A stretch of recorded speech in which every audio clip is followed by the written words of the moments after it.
Okay, tingin lahat dito. Tingin. Ano ito? Ano nga ito? Mata! Ito ay mata. Nasaan ang inyong mga mata? Ituro kay teacher. Ayan, ilan ang inyong mga mata? Okay, tayo ay may dalawang mga mata. Saan ginagamit ang ating mata? Gusto sumagot, itaas ang kamay. Sige, dyan na lang. Very good! Magaling! Para daw makakita, saan pa ginagamit ang mga mata? Yes? Para makapasok. O ibig sabihin, para makita mo yung papasukan mo. O lalo sa daan. O kasi pag walang mata, di ba, hindi mo makikita. Okay, next. Ano pa? Saan pa natin ginagamit?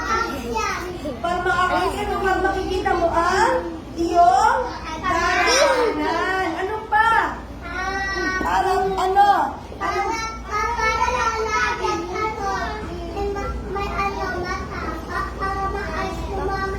Para maayos mo lumakad. O mayroon ka bang ibang sagot?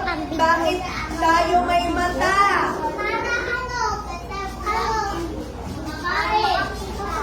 Para makakita, para makapagbasa, para makita mo ang ganda ng mundo.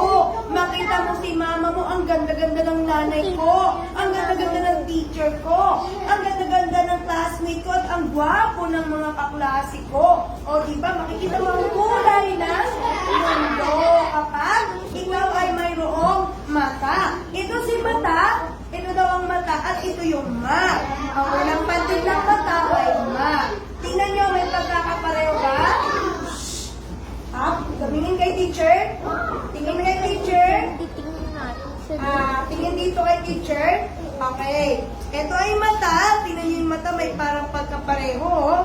Mata, ma. Sabi nyo nga, mata, ma.